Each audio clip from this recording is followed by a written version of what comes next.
Welcome to P. Agarwal Editorials. Today our first topic is India as a bridge between global north and south. तो basically हमने जैसे कल भी देखा था कि कैसे इंडिया ग्लोबल साउथ की प्रॉब्लम्स एआई समिट में भी ला सकता है या फिर वो कैसे उसको बातचीत करनी चाहिए। तो वही हम नॉर्मली देख रहे हैं कि सिर्फ एआई समिट में नहीं, हर एक फैक्टर में, हर एक डोमेन में, जैसे पीएम मोदी भी एम्फेसाइज कर रहे हैं कि इंडिया का रोल क्या रहना चाहिए ग्लोबल साउथ की वॉइस बनने के लिए। जैसे नॉन अलाइनमेंट मूवमेंट भी सबको एक थर्ड ओपिनियन मिला कि हाँ, वो हमें किसी से ना डीकोलोनाइजेशन पे या क्रिटिसिज्म ऑफ साउथ पे फोकस करने की ज़रूरत नहीं है। इंडिया का फोकस है कि ग्लोबल नॉर्थ और साउथ के बीच में जो रिलेशन है उनको बैलेंस किया जाए। China factor and India strategic position. तो हम काफ़ी बार देखते हैं कि इंडिया को चाइना की डोमिनेंस काउंटर करने के तौर पर भी देखा जाता है, जहाँ पे दोनों नेशंस इन्फ्लुएंस के लिए कम्पीट कर रही होती हैं। फिर क्वाड अलायंस में इंडिया, यूएस, जापान, ऑस्ट्रेलिया, तो उनको देखा जाता है कि वो कैसे चाइना को इंडो पैसिफिक में कंट्रोल करने की लिए बना गया है। फिर इंडिया की अप्रोच सिर्फ ये नहीं है कि वो चाइना को काउंटर करे, पर लेकिन अपने आप के लिए एक इंडिपेंडेंट ग्लोबल आइडेंटिटी भी चाहता है इंडिया, इसलिए भी। तो डेवलपिंग नेशंस को भी एक ऑल्टरनेटिव चाहिए वेस्ट और चाइना के अपार्ट होकर, जो उनको अपने इक्वल देखे। तो स्टेप्स क्या रहने चाहिए इंडिया के? Promote an alternative development model. तो इंडिया को इक्वल पार्टनरशिप करनी चाहिए, ना कि उन्हें अपने से नीचे, बट एक म्यूचुअल लर्निंग और टॉप डाउन, यानी कि डोनर रेसिपिएंट पे नहीं होना चाहिए कि हम ही सिर्फ सबको प्रोवाइड कर रहे हैं और वो हमसे सिर्फ सीख रहे हैं। नहीं, म्यूचुअल लर्निंग पे उनको अपने इक्वल पार्टनर्स के तौर पे देख के काम करना चाहिए और सिर्फ इंडिया सेंट्रिक नहीं अप्रोच लेनी चाहिए। Then government development impact should include learnings from both other global south countries, not just Indian experiences. Then human centric development. तो इंडिया ने अपना जो इनिशिएटिव है मिशन लाइफ का रखा है कि ताकि सारे लोग प्रो प्लानट बने, सस्टेनेबल लिविंग पे और जाएं। तो वही चीज़ है कि डेवलपमेंट को ह्यूमन रिसोर्स की ग्रोथ पे, स्किल बिल्डिंग, कैपेसिटी इन्हेंसमेंट की तरफ देखना चाहिए। और इंडिया का जो एक्सपर्टीज़ है स्मॉल बिजनेसेस या एंटरप्रेन्योरशिप में, उससे ग्लोबल साउथ नेशंस को हेल्प मिल सकती है कि वो डोमेस्टिक इंडस्ट्रीज अपनी डेवलप कर सकें। तो प्रायोरिटीज़ क्या होनी चाहिए? Digital infrastructure, climate and energy solutions, food and water security. Then building stronger global governance. तो इंडिया ने अफ्रीकन यूनियन की भी इंक्लूजन को पुश किया G20 में, जब उसकी 2023 में प्रेसिडेंसी चल रही थी। तो इंडिया को सिर्फ ये नहीं सोचना चाहिए कि उसे एग्जिस्टिंग इंस्टीट्यूशंस में रिफॉर्म लाना है, पर लेकिन स्ट्रेंथन करना चाहिए domestic capacity for international cooperation. तो अपने आप को स्ट्रेंथन करना चाहिए ताकि वो इंटरनेशनल कॉपरेशन में अच्छे से पार्टिसिपेट कर सके। इस्टेब्लिश पार्टनर्स के साथ काम करके इंडिया को खुद के इंटरनेशनल कॉपरेशन सिस्टम्स डेवलप करने चाहिए। Trilateral partnerships, scaling up India led initiative should be part of the long term strategy. Then goal ahead. तो इंडिया अगर ग्लोबल साउथ की वॉइस बनना चाहता है, तो अगर कोई लीडर बनना चाहता है, तो उसे सबसे पहले सुनने की भी आदत डालनी चाहिए। जैसे नॉन अलाइनमेंट मूवमेंट में सबको एक थर्ड अल्टरनेटिव मिला इंडिया के साथ। तो India has the opportunity to do the same by offering inclusive and sustainable development solutions now also. तो कंक्लूजन यही है कि अगर इंडिया एक सक्सेसफुल ग्लोबल डेवलपमेंट लीडर बनना चाहता है, तो उसको रिटोरिक होना पड़ेगा ताकि वो चीज़ें इफेक्टिवली इम्प्लीमेंट कर सके और कोलैबोरेट कर सके strategies that balance partnerships with both the global north and south. The next is regulation of live-in relationships under Uttarakhand's Uniform Civil Code UCC। तो अब इसमें क्या इशू है कि उत्तराखंड ने यूसीसी, जैसे हमने देखा था कि उन्होंने लागू किया, तो उसमें वो मैंडेट करता है कि कंपलसरी रजिस्ट्रेशन होना चाहिए opposite sex live in relationships का। हम बात कर रहे हैं ऑपोजिट सेक्स, तो same sex live in relationships को तो बिल्कुल ही इन्होंने हटा दिया। Failure to register is criminalised leading to penalties including imprisonment and fines. तो इससे ये पर्सनल जो लिबर्टी है वो भी हार्म कर रहे हैं कि करना ही पड़ेगा। कुछ प्रोविजंस अच्छे दिए गए हैं कि कैसे पार्टनर्स और चिल्ड्रन प्रोटेक्ट हो रहे हैं, पर लेकिन कुछ एक लीगल और एथिकल कंसर्न्स भी रेज करते हैं। Well intention provisions but significant issues.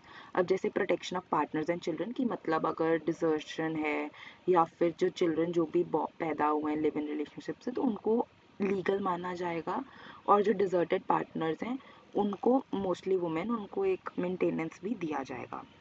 Exclusion for same sex relationships, वो हमने ऑलरेडी डिस्कस कर लिया कि उनको कंसीडर ही नहीं किया गया इसमें।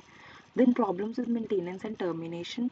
तो प्रॉब्लम क्या है इसमें कि उन्होंने कोई प्रोविजन नहीं दिया मेंटेनेंस का, अगर टर्मिनेट कर जाता है मतलब लिव इन रिलेशनशिप में से वो अपने आप ही एंड कर देते हैं, तो वो सिर्फ और सिर्फ सिंपली एंड कर सकते हैं एक टर्मिनेशन स्टेटमेंट दे के रजिस्ट्रार को। तो हो सकता है कि कुछ वुमेन फाइनेंशियली वल्नरेबल हों कि उन्हें वो एंड होने के बाद फाइनेंशियल सपोर्ट की ज़रूरत हो, तो उसके लिए प्रोविज़न नहीं है। Problematic definition and registration process, over broad definition of live in relationship. तो इन्होंने यूसीसी ने क्या किया कि लिव इन रिलेशनशिप को एज नेचर ऑफ मैरिज की तरह ही डिफाइन कर दिया है। डोमेस्टिक वायलेंस लॉज से हम देखें उस तरह भी। तो हमें ज़रूरी नहीं है, मोस्टली हम देखते हैं कि सारे लिव इन रिलेशनशिप्स मैरिज की तरह नहीं होते हैं, मोस्टली ये सारे कैजुअल और उस वे में होते हैं। अनरियलिस्टिक रजिस्ट्रेशन रिक्वायरमेंट, जबकि उन्होंने कहा गया कि अगर स्टार्ट होता है तो उसके विद इन 1 मंथ होना ही चाहिए, और अगर नहीं होता है then problems are there. Many live in, तो कई मोस्टली लिव इन रिलेशनशिप जो होते हैं उनकी क्लियर स्टार्ट डेट होती नहीं है, तो रजिस्ट्रेशन डिफ़िकल्ट है। फिर वो उससे कैजुअल रिलेशनशिप्स को भी रजिस्टर करना अननेसेसरीली वो भी प्रिवेसी कंसर्न्स को हार्म करता है। Threat to sexual autonomy and privacy, तो सुप्रीम कोर्ट की रूलिंग क्या थी सेक्सुअल ऑटोनॉमी पे? In Shakti Vahini versus Union of India case में सुप्रीम कोर्ट ने अपहेल्ड किया था adult right to sexual autonomy, मतलब इंडिविजुअल्स के लिए अपना पार्टनर चूज करना विदाउट स्टेट और पेरेंटल इंटरफेरेंस। तो यूसीसी इसको डायरेक्टली वायलेट करता है, उसकी मतलब यूसीसी की जो रजिस्ट्रेशन मैंडेट है वो डायरेक्टली वायलेट करती है इस राइट को। Parental control over adult relationships, तो अगर एक भी पार्टनर 21 ईयर्स से कम है तो यूजीसी रिक्वायर करती है कि उनके पेरेंट्स और गार्डियंस को इन्फॉर्म किया जाए। इस प्रोविजन से क्या होता है कि राइट टू प्रिवेसी खत्म होता है और इंडिविजुअल्स की लाइफ या ऑनर भी रिस्क में आता है बिकॉज ऑफ इंटरकास्ट और inter religious relationships. Then state surveillance of private relationships, इस लॉ से तो ये हो गया कि लोकल पुलिस जो है वो इन्फॉर्म्ड है सारे रजिस्टर्ड लिव इन रिलेशनशिप्स का। तो इससे हम क्या कर रहे हैं कि हम इसे लॉ एंड ऑर्डर की प्रॉब्लम देख रहे हैं रादर देन पर्सनल चॉइस। हम इसमें फेल कर रहे हैं कि हम, और इसमें ये भी दिया गया है कि अगर रजिस्टर नहीं करता कोई तो इस चीज़ को क्रिमिनलाइज किया जाएगा और पेनाल्टीज भी दी जाएंगी, इम्प्रीजनमेंट और फाइन्स भी हो सकते हैं। Comparison with other legal approaches, तो बाकी कंट्रीज ने रेगुलेट किया जो ना लिव इन रिलेशनशिप्स को, तो उनका गोल है कि मैरिटल बेनिफिट्स और प्रोटेक्शंस उनको दी जाएं। पर जो उत्तराखंड का यूसीसी है बेसिकली वो इस तरह देख ले कि एक प्रॉब्लम है जिसको कंट्रोल करा जाना चाहिए, रियलिटी को अकोमोडेट करने की कोशिश नहीं हो रही है।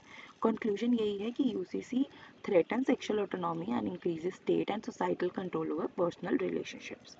Then next is India Sri Lanka fisheries dispute. तो अब इसमें हम ज़्यादा मुझे लगता है इस डाटा को देखने की ज़रूरत नहीं है, बट बेसिक जो प्रॉब्लम ये है कि जो इंडियन फिशरमैन्स हैं वो international maritime border of line जो है उसको, बॉर्डर लाइन बाउंड्री लाइन जो है उसको भी कई बार कंट्रोल मतलब पास कर जाते हैं या फिर वहाँ जाके फिशिंग कर रहे होते हैं श्रीलंका के एरिया के आसपास, तो उसके कारण यहाँ देख रहे हैं हम कि अरेस्ट बढ़ते जा रहे हैं।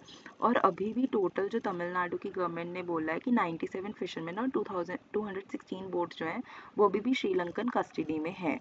तो बेसिकली पहले क्या हुआ करता था कि जब लोगों को कन्विक्ट किया जाता था साथ के साथ रिलीज हो जाते थे, तो श्रीलंकन कोर्ट्स जो हैं अब पर लेकिन क्या कर रही हैं वो हेफ्टी फाइन्स लगा रही हैं, प्रिजन सेंटेंसेस दे रही हैं, जिसके कारण फिशरमैन का घर वापस आना मुश्किल हो रहा है।